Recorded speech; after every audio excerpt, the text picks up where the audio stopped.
Ya Bapa, hati kami siap untuk menerima yang terbaik daripada Tuhan. Haleluya.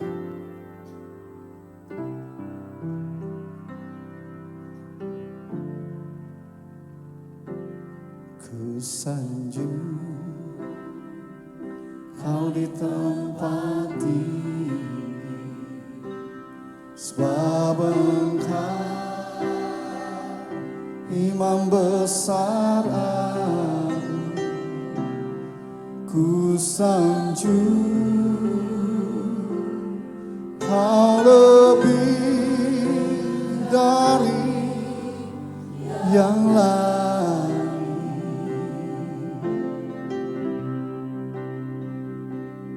Dan ku datang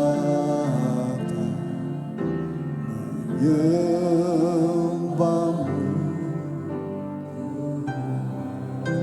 Kau yang kami sanjung Tuhan. Ku sanjung Kau di tempat ini, sebab Engkau Imam besar aku. Sanjung Kau Tuhan, lebih dari yang lain.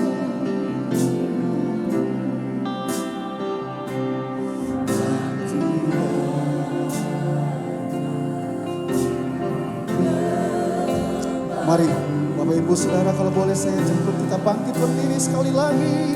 Nyatakan ku sanjung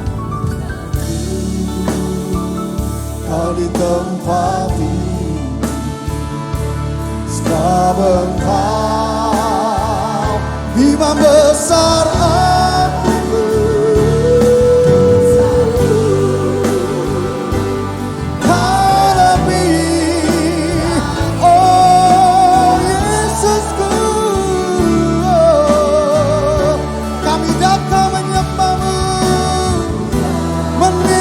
Namamu, memuliakan namamu selama hidup kami.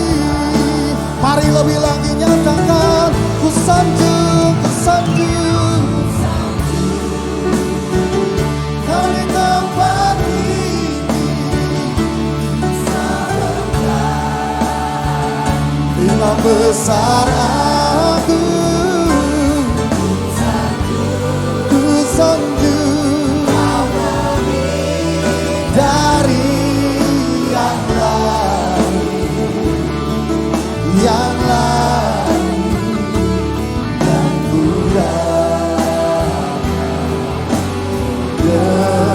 depanmu. Dengan iringan piano saja sekali lagi Bapak Ibu, kalau boleh angkat kedua tanganmu, katakan ku sanjung Kau di tempat tinggi, sebab Engkau Imam besar aku. Ku sanjung Kau lebih dari yang lain,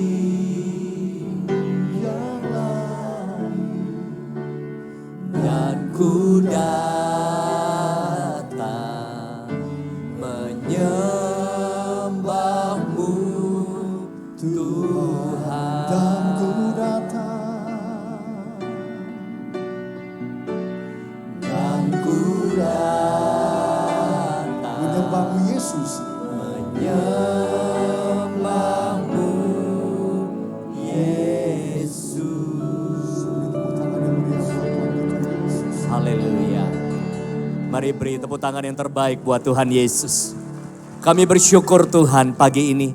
Kami datang kepadamu menyembah dan memujimu. Dan kami buka hati biar kebenaran firman-Mu terus mengubahkan hidup kami. Dan melalui hidup kami nama Yesus dimuliakan. Hanya di dalam satu nama yang sangat kami cintai, yaitu nama Tuhan Yesus. Semua jemaat Tuhan yang siap belajar firman Tuhan, katakan sama-sama amin. Tepuk tangan buat Tuhan Yesus kita. Silakan duduk semuanya. Selamat pagi, apa kabar? Luar biasa, karena siapa yang luar biasa? Tuhan Yesus kita. Dan senang sekali untuk kali kedua saya bisa melayani di GB Glow Season City. Merupakan kehormatan buat semua para pemimpin, pelayan Tuhan, jemaat yang luar biasa. Tema hari ini adalah generosity, yaitu kemurahan hati. Mari katakan sama-sama kemurahan hati. Saudara, kita hidup di dunia yang mengajarkan kita untuk bagaimana dapat cuan lebih banyak, bisa profit, bisa sukses, bisa berhasil, bisa mencapai prestasi. Tidak ada yang salah dengan itu karena saya juga seorang coach, seorang motivator. Saya membantu banyak orang mencapai keberhasilan. Tapi kalau kita tidak menjaga hati kita bisa terjebak menjadi orang yang sangat ambisius. Mengorbankan orang lain untuk mencapai keinginan kita. Dan seringkali menjadi orang yang sangat egois dan mementingkan diri sendiri. Sedangkan kita adalah anak-anak Tuhan yang Tuhan mau kita diberkati untuk menjadi saluran berkat. Amin. Tuhan mau hidup kita bisa membawa dampak dan bisa hidup dengan penuh kemurahan hati. Boleh saya ajak kita sama-sama katakan kemurahan hati. Karena kita mau belajar langsung dari Yesus Tuhan. Ya, Tuhan kita adalah Tuhan yang memberikan yang terbaik, yaitu nyawanya buat saya dan saudara. Itu adalah figur, itu adalah role model. Bagaimana kita belajar dari Tuhan, yaitu yang namanya kemurahan hati. Berapa banyak dari saudara mau semakin serupa dengan Tuhan? Ya, mari kita lihat firman Tuhan di sini dikatakan Lukas 6 ayat 36, hendaklah kamu murah hati. Sama siapa? Seperti, baca sama-sama, sama seperti Bapamu adalah murah hati. Jadi kalau saudara mau seperti Bapa di surga, saudara mau semakin serupa dengan Tuhan, salah satunya, saya nggak katakan satu-satunya, salah satunya sifat Allah adalah apa? Murah hati, saudara. Jadi di sini kita akan belajar bagaimana kita bisa punya sifat Allah, yaitu murah hati. Apa itu kemurahan hati atau generosity? Suka berbagi, bagaimana menolong. Jadi kalau saya katakan kemurahan hati tidak selalu konteksnya duit. Tapi ketika kita peduli orang lain, kita melakukan kebaikan, kita suka menolong, tidak pelit, mau berkorban. Bahkan berapa banyak dari saudara yang dari tadi melayani Tuhan? Ayo yang melayani Tuhan, angkat tangan tinggi-tinggi. Itu adalah salah satu sifat kemurahan hati. Mau kasih waktu, mau datang lebih awal, mau pulang lebih lama. Ya, melayani Tuhan, melayani sesama adalah sifat dan latihan terbaik untuk kita bermurah hati. Amin saudara. Saudara, apa sih yang membuat orang susah murah hati? Ada dua. Pertama, sifat mementingkan diri sendiri. Dan ini sudah terjadi dari sejak kita kecil. Lihat anak-anak kecil. Anak-anakmu, saudara anakku ya. Kalau ada coklat, ada pizza. Biasanya anak-anak ada cenderung egois ya. Pengen yang lebih besar, pengen yang lebih banyak, pengen bagian yang lebih enak kalau perlu rebutan. Dan seringkali kebawa kan sampai di dunia bisnis. Ya, seringkali kebawa di dalam dunia karir, pekerjaan, pengen pokoknya buat kita semua. Ya kan, kalau bisa kita cuan lebih banyak. Nah, saudara, akhirnya apa? Kita menjadi orang yang egois. Makanya kalau punya anak saya ada hikmat nih. Kalau bagi makanan ya, kita bilang gini. Kalau kokonya atau kakaknya yang potong, adiknya yang pilih. Oh itu pasti adil tuh. Ya, kalau adiknya yang potong, berarti siapa yang pilih? Kakaknya. Jadi kalau dia salah potong percuma juga, bukan dia yang pilih. Dia akan potong sangat hati-hati saudara. Ibu-ibu juga saya tahu dari dulu egois ya. Pria juga, istri saya kalau foto bersama, selfie atau difotoin 2-3 kali. Dia lihat, ulang dong saya gendut di sini. Saya ini. Nanti kalau udah ada fotonya, tapi mataku ketutup. Gak apa-apa ini aja yang kamu posting, ini saya paling cantik di sini. Enak di dia, sayanya jelek di situ. Coba deh kalau ada foto bersama, yang paling kita lihat siapa dulu? Diri kita kan, mau yang lain jelek yang penting kita paling bagus kan. Apalagi kalau udah foto dengan wanita banyak tuh posisinya, dia tahu yang mana yang dia paling langsung. Saya di sini aja ya, ulang lagi dong, ulang lagi ayo. Kameranya diginin dikit, dia udah tahu posisinya ya. Belum lagi filternya saudara ya. Saya pernah lihat ada ibu foto, saya bilang muka saya kok mulus sekali. Filter. Wah, ya. Yang kedua adalah rasa khawatir akan kehidupan ya. Kenapa? Takut miskin, takut kurang, takut gak cukup. Dan itu melambangkan tidak punya iman saudara. Tapi hari ini untuk bisa murah hati kita perlu menyadari bahwa semua hal yang kita miliki adalah berasal dari Tuhan. Tepuk tangan dulu buat Tuhan Yesus kita. Waktumu, tenagamu, mobilmu, asetmu, kemampuanmu, kepintaranmu, kreativitasmu, jabatanmu, kehebatanmu, semua kita adalah diberikan oleh kepercayaan Tuhan. Amin. Kita cuma pengelola. Kebetulan saya ketua yayasan sosial. Saudara, saya punya bendahara.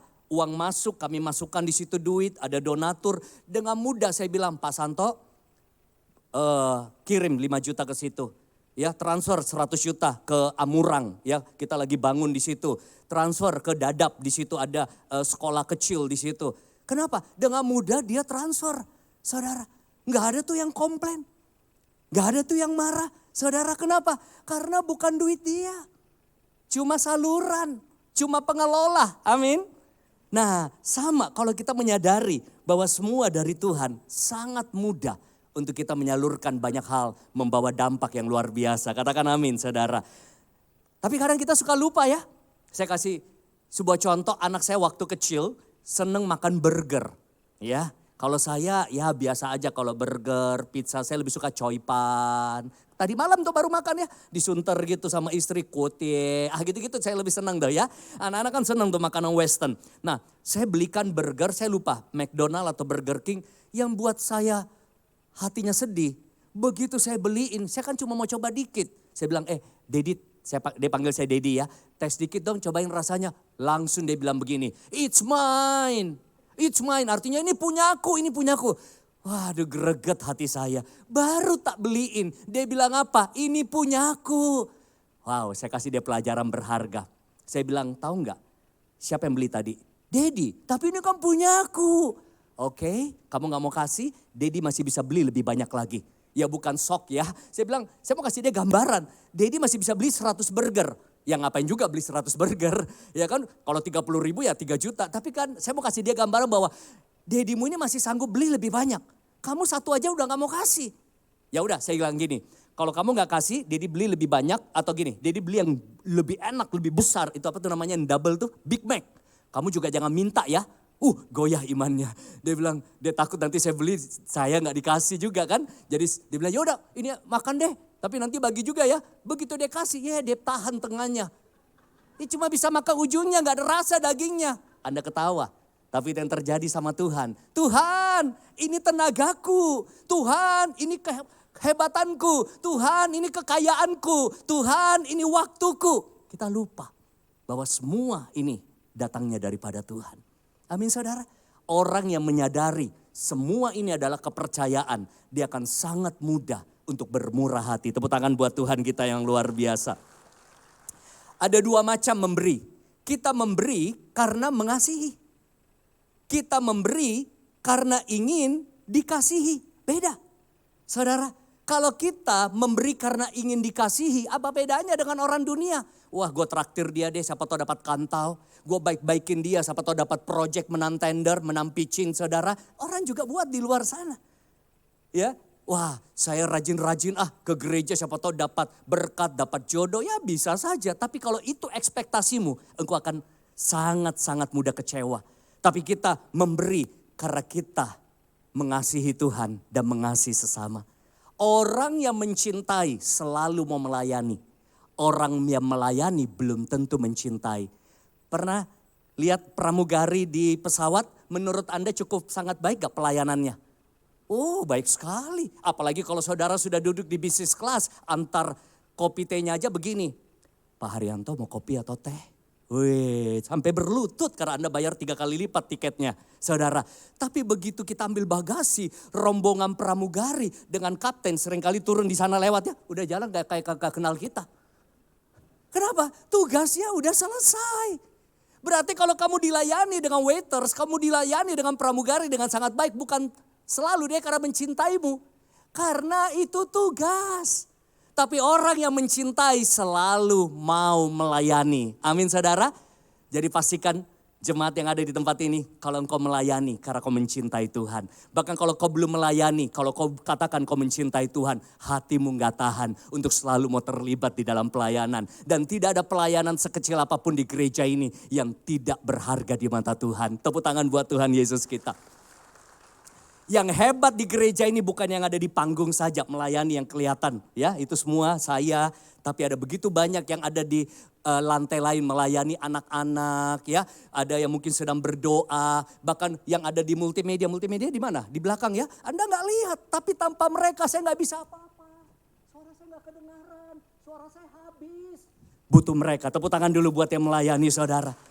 Belum lagi di parkiran, tadi sudah ada yang nyambut ya, thank you Pak Andi ya, Pak Asen, itu banyak teman-teman di sini ya. Leader-leader yang ada di sini banyak yang saya kenal. Mereka adalah orang-orang yang mau bermurah hati dengan apa? Belajar melayani Tuhan, melayani sesama. Mungkin di kantornya punya posisi, mungkin di bisnisnya dia hebat. Sama di gereja kami gak pandang uangmu, kami gak pandang jabatanmu, kami gak pandang popularitasmu. Yang kami pandang adalah hati hambamu.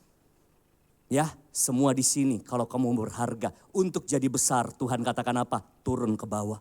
Untuk jadi hebat, mau melayani. Siapa yang mau hebat di mata Tuhan? Angkat tangan. Kasih tahu sampingnya, kita melayani Tuhan. Kita melayani sesama. Amin. Nah, saya akan masuk di poin yang kita akan belajar sama-sama. Siap belajar sama-sama? Yang pertama, saya bagi 3 poin aja tapi semoga ini membawa dampak impartasi dalam hidupmu saudara. Kalau ada khotbah yang dengan lantang saya berani khotbahkan khotbah ini karena saya hidupi bertahun-tahun. Saudara, yang pertama, kemurahan hati membuat hidup kita luas. Membuat apa? Hidup kita apa? Luas. Ingat, ketika kita murah hati, orang semuanya senang dekat kita. Kita bisa masuk dalam semua kalangan. Kalangan atas, kalangan menengah, kalangan bawah. Kita bisa masuk semua suku, agama, ras. Tidak ada halangan. Karena kalau kita datang dengan jubah GBI, belum tentu semua orang bisa terima. Kalau kamu datang dengan suku Pontianak, suku Madura, suku Papua, belum tentu orang bisa terima. Karena beda suku bisa ada penghalang.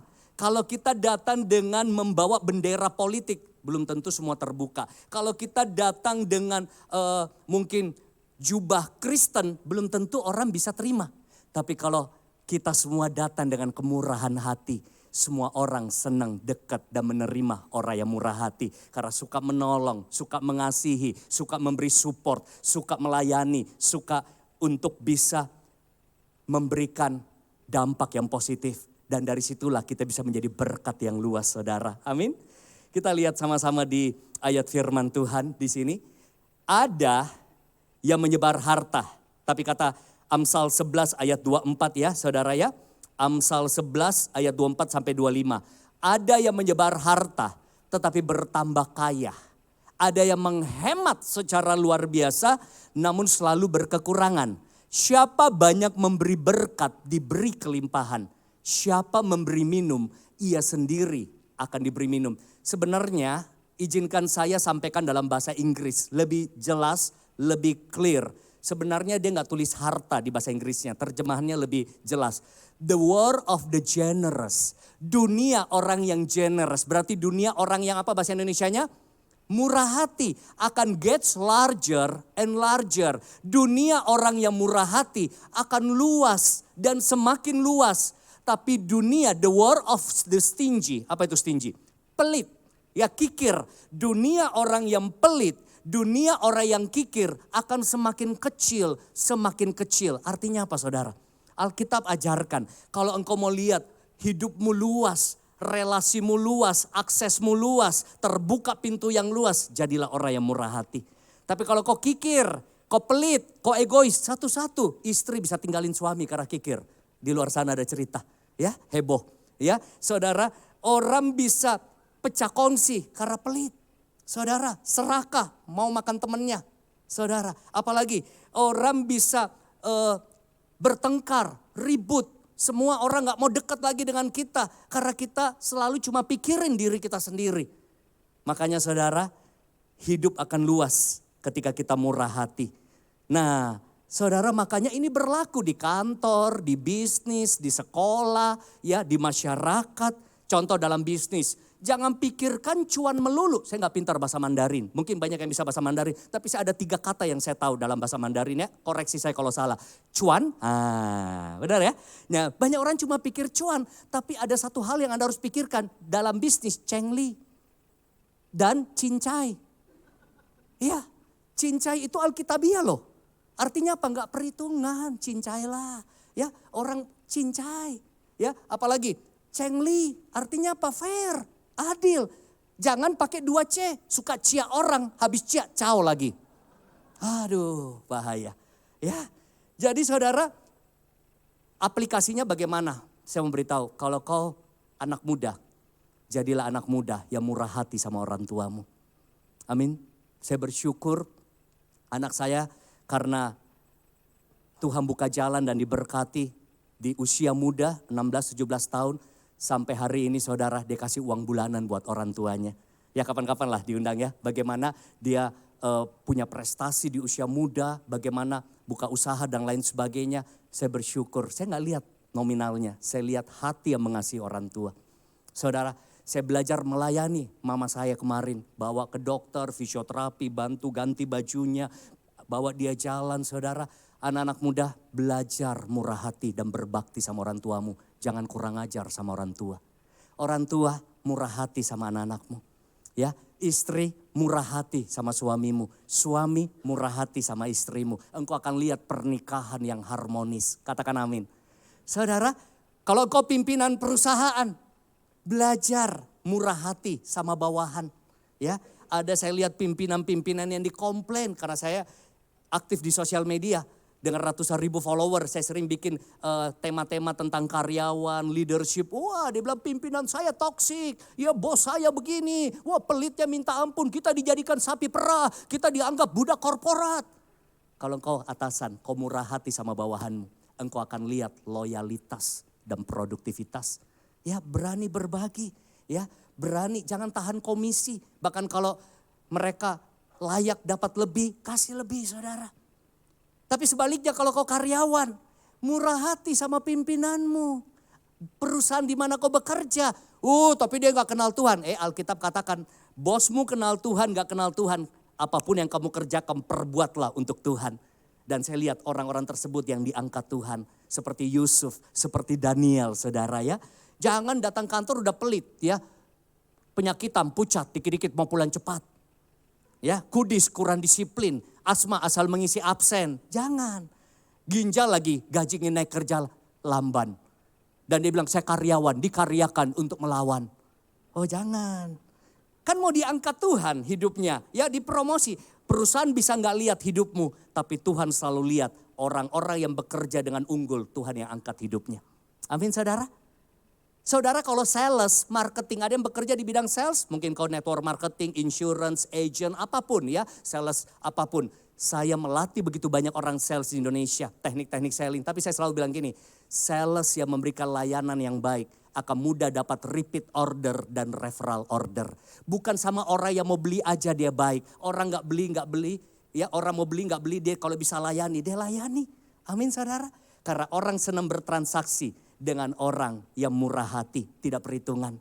Amin saudara. Saudara, saya bahkan belajar, saya mau mengajak kita mulai dari orang terdekatmu. Siapa? Siapa yang selalu ada di rumahmu? Mungkin ada babysitter, ada mungkin mbak ART, ada driver. Belajar murah hati. Saya belajar dengan istri bertahun-tahun, kami bersyukur orang-orang yang kerja dengan kami bisa hitungannya puluhan tahun, belasan tahun. Karena setiap kali yang bekerja benar-benar kami mau tunjukkan Kristus ada dalam hidup kami. Simple, kita bilang gini, mbak apa yang ada di kulkas silakan ambil, makan. Ya, ada cherry, ada apa, kami juga diberkati kok. Artinya apa? Kadang-kadang pulang, sudah ada musang king. Saya aja gak rela beli walaupun sanggup kadang-kadang.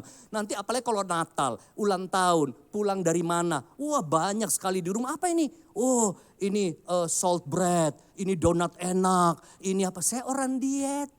Anak saya apalagi ya, hitung kalori, istri mau langsing. Kamu makan berapa banyak? Aku 1, 2, ambil mbak. Sopir ambil, kemarin baru pulang lagi dapat dari maskapai, ambil, ada souvenir ambil ya. Mau sapam, mau security, mau orang di kompleks ya. Bagi, kita gak bisa makan semua kok. Mau es krim kek, mau makanan enak kek, sampai berapa banyak yang ada diabetes kalau kita makan semua. Apalagi kalau udah Natal kita bagi ke puluhan ratusan orang misalnya, datang di rumah bisa ratusan, puluhan bingkisan. Saya pengen banget tuh umumin ya, kalau Natal kue coret, bunga coret, ampau sumbang aja ke tempat lain. Enggak, karena gak bisa dimakan. Cuma kan itu sudah budaya ya, saling memberi ya saudara ya. Tapi saya lihat, saya pikir hal biasa kan kita anak Tuhan. Ternyata saya tahu ada mbak cerita. Iya nih waktu kita di majikan lama, Indomie aja gak boleh dihitung. Bayangin, gak heran pergilah dia. Saya lihat juga dari famili yang lain, teman-teman istri yang lain. Ada kenal yayasan gak? Mau cari lagi ART, kenapa keluar lagi? Cek punya cek, gak heran, pelit. Makanan nastar udah bulukan baru mau dikasih. Saya beritahu, jangan pernah kasih orang makanan yang kamu sendiri gak pernah mau makan. Udah expire baru mau dikasih, dari awal dong. Ya kalau perlu masih bagus udah kasih. Jangan simpan dulu, ada yang suka begitu kok simpan. Udah mau expired, cepet-cepet bagi. Udah gak usah. Belajar murah hati dengan orang sekeliling. Saya belajar murah hati, sopir saya kerja sudah 15 tahun. Saudara, saya sering traveling ya. Jadi kadang-kadang waktu itu saya ingat saya di Bandung, dikasih hotel terbaik di Bandung sama BUMN. Saya cuma masuk di malam hari, besok pagi jam 8 pagi sudah harus seminar. Tim saya yang lain urus acara di Jakarta, jadi saya cuma bawa sopir. Saya bilang, Pak, masuk aja kamar sama-sama. Oh gitu, buat saya nggak masalah. Hebatnya minta foto lagi. Wih. Udah banyak kalau Anda lihat, ada beberapa kontennya tuh. Ya pergi mana kita yang videoin dia, nggak apa-apa. Ya, dia orang Rangkas Bitung, dipikir dia motivatornya. Ada ya, saya lagi bicara seminar, fotonya begini, diganti loh, dia edit foto dia. Jadi dia flexing juga tuh di Cilegon situ, kampungnya dia, dipikir dia pembicaranya. Kadang-kadang dia update status, lagi meeting di Ritz-Carlton, padahal lagi tunggu di basement. Jadi saya nggak tanggung jawab ya kalau dia ada update status ya, lagi bicara di Season City ya, saya nggak tanggung ya. Mungkin padahal dia lagi tunggu di bawah tuh. Ya saudara, nggak apa-apa. Pak, saya bilang bisa tidur nggak? Dia bilang sayang kamar bagus begini ditidurin. Pengennya begadang terus rasanya. Gak apa-apa saudara, kadang-kadang saya sering traveling naik Garuda. Ada makanan, saya udah gak makan, udah diet ya. Saya rela tuh repot ya. Bawain, Pak ini makanan buat kamu. Dan saya itu orangnya ekstrim Bapak Ibu. Sama tim, kadang-kadang kan saya berangkat, kadang-kadang dikasih bisnis kelas sama klien. Saya bilang kamu duduk di bisnis, saya di ekonomi. Oh gitu ya Pak. Dia duduk, enak juga. Ya apa, masalahnya saya udah biasa buat dia. Wow, cuma Jakarta Surabaya 1 jam. Tapi kau buat hidupnya istimewa. Katakan yes. Karena saya sudah dididik di gereja untuk jadi orang yang mengutamakan orang lain. Amin saudara. Yang mau keluar dari zona nyaman untuk orang lain nyaman. Karena Yesus meninggalkan kenyamanan untuk kita bisa nyaman dalam hidup ini. Amin saudara. Satu waktu ada orang saya ketemu di sini. Anda kenal gak orang ini? Ya memang dia gak terkenal saudara. Di daerah Muara Karang ada tempat fotokopi. 11 tahun lalu saya lewat, saya fotokopi atau cetak sesuatu. Ya Anda tahu mungkin dari seragamnya merek apa. Ya banyaklah tersebar cabang tempat fotokopi. Saya gak kenal dia, namanya Andreas. Dia tidak kenal saya. Tapi hari itu hati saya tersentuh sama dia. Dia melayani saya dengan sangat baik. Dia melayani dengan tulus. Tahu gak? Simple. Kalau hidupmu murah hati akan menyentuh hati orang. Hidupmu jadi luas. Ya beda kalau dia tahu, oh ini Haryanto Kandani. Oh ini menteri. Oh ini artis. Kita biasa cenderung lebih baik sama orang yang kita kenal ya. Tapi hari itu dia tidak kenal saya. 11 tahun yang lalu, 12 tahun lalu mungkin. Tapi dia melayani saya dengan baik. Saya bilang apa? Sebelum saya pulang saya kasih kartu nama. Saya bisikin. Kalau kamu butuh kerjaan, kamu cari saya. Artinya apa? Saya pengen kasih dia kerjaan lebih baik. Tapi saya bukan tipe yang nyari-nyari karyawan orang narikin. Cuma saya kasih pilihan aja. Saya pulang, sudah dapat berita. Saya lupa lewat SMS atau BBM. Dulu belum ada WA. Ya, Pak, saya belum bisa terima tawaran Bapak. Saya masih kuliah. Oh ternyata masih kuliah waktu itu dia. Dan saya masih kontrak kerja. Oh sebenarnya it's okay. Karena memang kan saya bukan tujuannya pergi cari-cari karyawan orang mau dibajak. Enggak, cuma hati itu saya tersentuh. Saya cuma bilang, kalau kamu butuh kerjaan cari saya. Karena saya pengen ada orang-orang yang seperti ini kerja jadi tim saya. Yang murah hati, yang melayani orang dengan luar biasa. Karena saya salah satu pembicara service excellence. Ya, tahu service excellence-nya layanan prima. Kami latih bank-bank untuk bisa punya layanan prima. Saudara. Nah, saya lupakan dia, sudah 1 tahun berlalu. Saya ingat anak kedua saya lahir di Pantai Indah Kapuk di salah satu rumah sakit. Saya kalau gak salah pas mau ke mobil, masuk berita. Apa tuh SMS atau BBM saya lupa. Pak masih ingat saya, Andre yang Bapak tawarin kerja. Saya langsung ingat, oh ini nih 1 tahun lalu kurang lebih nih. Saya bilang, oh iya. Ada lowongan gak? Dia baru cari saya nih. Ada lowongan, saya bilang, oh ya boleh, ayo interview. Tapi saya juga gak perlu interview, saya udah lihat orang itu kelihatan saat orang lain gak lihat dia. Saudara, Dan kebetulan asisten yang biasa temenin saya lagi mau pindah kerja di Batam. Oh jadi pas banget nih. Saya bilang ya udah masuk kerja aja. Nah tugasnya apa? Jadi aspri lah, asisten pribadi saya. Bawain laptop, setting kalau saya mau seminar ya. Ini saya disiapkan semua perangkat-perangkat mic-nya dan lain sebagainya. Dia akan ikut saya kemana aja. Saya mau beritahu saudara, hidupnya jadi luas karena dia murah hati. Sampai hari ini mungkin dia udah terbang kemana-mana lebih banyak dari saudara-saudara. Ya pagi Bali, sore udah pulang. Besok Jogja, besoknya udah pulang. Dan yang menyentuh hati saudara, dulunya dia gak pernah naik pesawat. Dulunya dia cuma hidupnya ketemu mesin. Tapi karena dia murah hati, hidupnya jadi luas. Coba kalau waktu itu dia bilang gini, waktu itu dia layani saya dengan jutek, judes, pelit. Saya dalam hati aja paling, jangan sekali-sekali orang kayak begini kerja sama saya. Saya mau beritahu ya, dimanapun engkau berada, kalau kau bawa sikap murah hati, Tuhan akan angkat hidupmu. Dan yang menyentuh sekali dia bilang begini, waktu itu kan tugas pertamanya kita bikin acara di hotel di Kerawang, di Cikarang. Dia makan, kan kita seminar kan disediain makanan tuh sama klien. Dia makan makanan hotel, mau nangis. Dia bilang apa? Aduh enaknya ya, cobanya ibu saya bisa makan ini. Padahal buat saya ini masih hotel skala Cikarang. Karena baru kerja nih, saya bilang nanti bakal lebih sering lagi. Yang di Jakarta itu hotel-hotelnya lebih enak. Di St. Regis, di Four Seasons, di Mulia, di Shangri-La. Itu kan acara-acara klien bikin di situ. Dan saya mau beritahu, saya bilang tiap bulan kita bikin acara di Doubletree Hilton, di Kemayoran. Itu acara kita. Jadi kamu yang aturin makanan, peserta semua. Dan kalau kita panitia kan makanan lebih, kita bisa bawa pulang dong. Ya kan, nanti kamu bawa pulang aja. Awal-awal semangat sekali. Dia bawa pulang buat ibunya. Ya namanya manusia, sudah lama. Pak saya udah kenyang juga, gak mau lagi pak, udah bosan pak. Dari tidak pernah terbang, dari tidak pernah makan enak, sampai hari ini bosan-bosan. Dari cuma ketemu mesin, ketemunya siapa? Menteri, CEO, artis. Karena klien kami dia ketemu, dia fotoin saya. Dia juga, Pak foto juga ya Pak, ini atlet terkenal nih. Saya aja gak tahu. Pemain bola terkenal ternyata di Bandung. Saya gak tahu, yaudah saya yang fotoin dia lah. Saya yang jadi konten kreatornya kalau perlu. Saudara, ini terjadi di Alkitab. Ada orang namanya Ribka. Ribka punya kemurahan hati.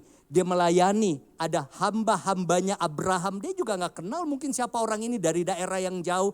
Apa yang dicatat Alkitab? Ribka memberi minum hamba-hamba Abraham dan apa? Ada yang tahu? Onta-ontanya. Hari itu Ribka gak pernah tahu. Hamba Abraham ini sedang pergi dengan satu tujuan. Mencari anak mantu buat siapa? Abraham. Anak mantu buat Ishak. Mantu buat Abraham. Istri buat Ishak. Hari itu orang yang murah hati, menyentuh hati hamba-hamba Abraham, itu sebuah tanda inilah cocok jadi calon istrinya. Jadi saya mau beritahu ya, kalau kamu jadi usher, salami, kamu gak pernah tahu sultan siapa yang kamu salami. Siapa tahu itu jadi mantumu, siapa tahu jadi pacarmu ya, nanti yang jomblo gitu ya. Siapa tahu itu jadi partner bisnismu, you never know. Yang kita cuma tahu apa? Kemanapun saya pergi, saya membawa kemurahan hati Tuhan. Orang yang murah, ya kayak Dracin ya. Siapa tahu di sampingmu CEO itu. Pura-pura jadi cleaning service. Yang kedua, kemurahan hati membuat hidup kita happy dan healthy. Siapa yang mau hidupnya selalu bahagia dan sehat? Amin saudara. Hati yang gembira adalah obat. Sukacita karena Tuhan adalah kekuatan kita. Sebaliknya orang yang pelit, orang yang kikir, gampang sakit-sakitan. Karena hidupnya penuh konflik, penuh kekecewaan, penuh pertengkaran saudara. Lihat ya, Alkitab mencatat gini. Di mana ada keegoisan, di mana ada mementingkan diri sendiri, di situ ada kekacauan dan pertengkaran. Nanti cek ayatnya di Yakobus. Saudara lihat, ketika orang ribut, ketika ada bertengkar, biasanya satu pihak mementingkan diri sendiri. Saya kalau konseling pasangan suami istri, sudah 20 tahun menikah, 30 tahun menikah, masalahnya apa? Kadang-kadang kalimatnya begini, dia tidak mengerti diri saya pak. Dia ya semuanya mau dimengerti, semuanya mau dirinya. Saudara, saya bersyukur. Saya punya istri yang murah hati juga. Jadi kalau ada makanan enak nih, selalu gini, sayang kamu aja yang makan, kamu suka kan kepala ikannya. Enggak, kamu juga suka, kamu aja nih. Jadi kita dorong-dorongan. Kalau ada tempat duduk cuma satu yang enak, ya kan? Ya kamu aja yang duduk sini. Enggak, kamu aja. Kamu capek, kamu yang duduk. Enak banget keluarga kayak begitu ya. Tapi kalau saya lihat bapak-bapak yang egois, begitu ada dia caplok, dia gak peduli. Ada tempat yang enak, saya dulu, lu di situ, lu di situ. Makanya saya memberitahu, pemimpin yang hebat adalah pemimpin yang mendahulukan orang lain. Amin saudara. Dan kita lihat ya, pendukungnya bukan dari Alkitab, bukan dari saya, tapi dari survei. Dr. Alan Kutz ya, mengadakan penelitian, saya lupa dokter, DR itu dokter atau dokter ya? Dokter ya. Nah, mengadakan penelitian terhadap 3.000 sukarelawan, memberi atau menolong orang lain dapat mengurangi rasa sakit, mengurangi stres, meningkatkan endorfin, dan meningkatkan kesehatan. Siapa yang mau sehat di sini? Belajar melayani. Sukarelawan itu apa? Kita bisa praktek di gereja ya. Jadi sukarelawan, melayani ya. Saudara, Profesor David McClelland melakukan sesuatu yang positif terhadap orang lain dapat memperkuat sistem kekebalan tubuh. Ini bukan kata saya loh, ini bukan dari Alkitab loh, tapi dari profesor aja mendukung. Sebaliknya orang kikir cenderung terseram penyakit. Apa hubungannya ya? Saya pikir-pikir ada benarnya. Dia selalu pikirin dirinya aja, duitnya aja, hidupnya aja. Jadi begitu ada dikit khawatir, cemas. Ya, James House riset menolong orang lain secara sukarela, meningkatkan kebugaran tubuh dan angka harapan hidup. Tepuk tangan dulu buat hal-hal baik ini. Dan terakhir saudara, 5 menit, 7 menit terakhir, siap belajar lagi poin ketiga, amin. Saya minta pemain keyboard mengalun dengan lembut, saya sebentar lagi selesai. Ini yang menarik. Tadi kemurahan hati buat hidup kita apa? Luas. Kemurahan hati buat kita bahagia dan sehat. Kemurahan hati membuat kita hidup dalam kemurahan Allah. Jemaat GBI Glow Season City, berapa banyak dari saudara mau berjalan dalam kemurahan Tuhan? Murah hatilah terlebih dahulu. Karena Alkitab yang ajarkan kita, Matius 5 ayat 7, ayat terakhir ya. Berbahagialah orang yang murah hatinya. Baca sama-sama dengan keras jemaat Tuhan. Karena mereka akan beroleh kemurahan. Apa artinya hidup dalam kemurahan Allah? Pintu yang tertutup mudah terbuka. Mungkin pendidikanmu gak tinggi, tapi kamu yang dipercaya, kamu yang diterima. Banyak saingan di toko, engkau berdagang, banyak toko-toko lain juga buka. Tapi entah kenapa, customer senang belanja di tokomu. Itu favor Tuhan. Kita mungkin banyak kekurangan, tapi entah kenapa Tuhan yang angkat kita, Tuhan yang pilih kita. Itu favor. Saudara, saya tahu sekali kalau saya ada hari ini. Kenapa saya senang melayani Tuhan? Kok Asen senang melayani Tuhan? Karena hidup beliau, kemurahan Tuhan. Kalau saya dengar kesaksiannya, sadari selalu. Kita ini cuma karena kemurahan Tuhan. Apa hebatnya kita dulu? Banyak bobroknya, banyak kurangnya. Tapi karena Tuhan kasih favor dalam hidup kita, saudara ada dan saya hari ini. Amin saudara. Makanya jangan sombong. Kita gak bisa apa-apa. Kemurahan Tuhan kita butuh dalam hidup ini. Supaya apa? Sesuatu yang kita gak mampu dengan kekuatan manusia, koneksi kita, jabatan kita, duit kita. Tuhan yang bisa berperkara. Belajar hidup. Tuhan, aku butuh Engkau. Almost every day saya klaim, Tuhan saya gak bisa apa-apa tanpa Tuhan. Saya mau naik panggung ini aja, saya pembicara public speaking. Saya pegang mic, saya bisa ngomong 3 hari pelatihan. Pak Andi sudah pernah ikut berapa kali program dengan istri. Tapi saya gak mau pakai mic ini, bahwa saya hebat. Saya mau naik, Tuhan saya butuh Engkau. Saya butuh Tuhan mampukan saya. Saudara, selalu datang dengan sikap hati Tuhan. Saya gak bisa apa-apa tanpa Tuhan. Di situ engkau menarik favor Tuhan. Kasih karunia-Nya. Alkitab katakan apa?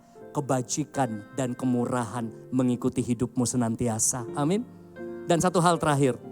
Berapa banyak dari saudara senang dengan kata mujizat? Angkat tangan. Tapi mau gak hari ini kita ubah mindsetnya? Banyak orang berharap mujizat, banyak orang suka mujizat. Tapi sebenarnya kita bisa jadi mujizat bagi orang lain. Contoh. Kita misalnya, ini contoh saja, ada kebutuhan 10 juta. Itu mujizat yang kita harapkan. Tapi di dompet kita ada 1 juta. Kita berharap berapa? 10 juta, itu doa kita kan. Tapi ada orang di sini, doanya untuk 100.000. Sebenarnya Tidak usah tunggu mujizatmu datang. Kau sudah bisa tolong orang jadi mujizat bagi 100.000. Satu waktu saya pelayanan diundang di gereja kecil. Saya nggak tahu gereja apa juga, dia undang ya saya datang. Mau Glow Season City undang, kalau ada waktu saya datang. Mau gereja kecil, kemarin ke kampung nelayan juga saya masuk. Kadang-kadang ya udah kita keluar duit, saya nombok, saya biasa tolak persembahan kasih, saya bilang saya terima, saya tabur lagi. Karena buat saya gimana nutup gereja seperti ini. Saya naik mobil aja saya kaget, salah mobil nih saya. Mobil aja susah masuk. Di dekat ada namanya, dekat Dadap situ ada namanya daerah Blimbing. Saya datang duduk 2 kali ibadah. Ibadah pagi saya khotbah, kecil sekali gerejanya. Maaf ya, kadang-kadang WC kita lebih bagus dari gereja mereka. Saya duduk, saya melayani. Sampai mereka bilang gini, aduh gak nyangka ya Pak Haryanto Kandani mau datang tempat ini. Why not? Saya hamba Tuhan. Saya hambanya, walaupun saya bukan pendeta. Tapi hati saya hati pendeta. Saudara, ibadah satu terakhir, mereka ada doa. Saya gak tahu ada apa dengan gereja ini. Oh mereka doa ada sepetak kayak tanah parkiran di depan, apa urusan apa. Begitu saya dengar jumlahnya buat saya ini mah kayak kita beli handphone, iPhone lah gitu. Itu udah doa puasa mereka berbulan-bulan. Begitu istirahat ibadah satu saya bilang apa? Nanti saya tutup aja tuh semua. Oh gitu, wah ibadah 2 mereka senangnya minta ampun. Itu maksud saya. Sedangkan saya sendiri punya kebutuhan. Tapi kebutuhan saya untuk sesuatu yang lebih besar. Ada kafling yang kita mau eksekusi. Yang lagi alot negosiasinya. Tapi kenapa harus tunggu ini dulu? Kalau di sini kita sudah bisa jadi mujizat, amin. Ada masa saya ingat waktu saya masih remaja. Gereja kami masih di Sudirman, kecil sekali ya. Tempatnya mungkin 1/4 ini, setengah ini. Cuma 200-an orang. Saya ingat waktu saya remaja belum menikah. Kami mau bangun sebuah gereja di Pantenda Kapuk. Sekian, kami janji iman. Saya belum punya uang untuk beli rumah sendiri. Saya belum punya uang cukup untuk menikah. Tapi kalau saya sudah bisa menyumbang untuk rumah Tuhan, saya kasih buat rumah Tuhan hari itu. Hari ini saya bersaksi, saya gak pernah lihat Tuhan tinggalkan. Tuhan berkati punya rumah sendiri, rumah untuk diinvest, rumah untuk disewakan saudara. Ada masa saya ingat puluhan tahun lalu mungkin, saya pengen ke Israel, Holy Land. Tapi apa daya uang belum cukup, ya mungkin budget belum ada. Tapi kalau cuma 100-200 euro mah ada. Ada hamba-hamba Tuhan yang disponsori dari desa-desa daerah oleh pihak lain. Saya punya mindset begini, sayanya gak bisa ke Holy Land. Tapi uang saya sudah bisa berkati mereka uang saku. Biar pergi dulu. Saya lihat, saya bisa ke Holy Land sama istri. Pergi lagi, kemarin mau pergi lagi, udah perang. Bukan cuma pergi, saya bisa berangkatkan orang lain untuk pergi ke Holy Land. Saudara, jangan tunggu mujizat. Mungkin kau lagi sakit, tapi kamu sudah bisa berdoa untuk orang sakit lain. Mungkin kau sendiri sedang susah, tapi kamu tetap bisa melayani orang susah yang lain. Mungkin cuma lewat telepon kau dengarkan, kau doakan dia. Satu cerita terakhir, ada pengusaha yang sempat kami layani depresi juga, stres karena matanya, retinanya rusak mungkin. Jadi kurang bisa melihat. Tapi apa yang dia terjadi, dia melakukan prinsip ini. Di tengah-tengah dia pikirin matanya, dia datang ke yayasan tunanetra untuk sumbang bantu orang-orang buta lainnya. Di situ dia terhibur, ternyata banyak orang lebih susah dari dia. Sekarang saya lihat Tuhan pelihara, Tuhan pulihkan matanya. Amin saudara. Boleh kasih jemaat PR? Boleh? Kita bisa buat hal simpel. Pulang, buka lemarimu. Pasti ada banyak hal di rumahmu yang kita sudah lama gak pakai, apalagi ibu-ibu. Istri saya suka bilang gak ada baju nih, apa gak ada baju nih. Kalau sudah lama 3 tahun 5 tahun kau gak pakai, bongkar, salurkan. Karena begitu kau salurkan itu ada ruang yang kosong untuk Tuhan penuhi lagi. Secara berkala, ini di prinsip dunia namanya decluttering. Ya, jadi kadang-kadang kita buka lemari, wih di lemari saya ternyata banyak sekali power bank, pulpen mahal. Karena saya ketemu klien dikasih pulpen mahal. Saya sendiri gak pernah pakai loh. Montblanc, berapa kali saya dapat Montblanc. Kasih. Karena saya sukanya pulpen hotel. Karena bentar lagi hilang. Kalau itu bebannya berat nih bawa pulpen 6 juta nih. Jadi kasih. Ada lagi. Kasih lagi. Ada lagi. Saudara, kasih. Saudara, power bank. Saya paling jarang bawa power bank. Bagus-bagus. Kasih. Sepatu. Kasih. Datang lagi ada yang kasih saya juga. Saudara. Makanya kasih ruang Katakan sama-sama, kasih ruang untuk hal baru datang dalam hidupmu. Saya baru ikut donor darah 1-2 minggu lalu.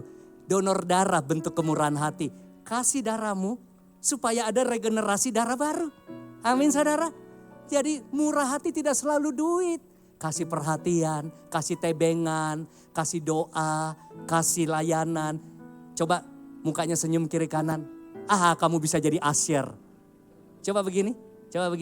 Bisa bantu-bantu tuh di parkiran susah dibawa. Saudara, kemurahan hati. Tambah 1 ayat Bang, saya selesai. Kita lihat. Siapa menaruh belas kasihan kepada orang lemah, memiutangi Tuhan. Kalau bahasa accountingnya apa? AR. Account receivable, yang akan membalas perbuatannya itu. Saya berdoa buat jemaat Glow Season City.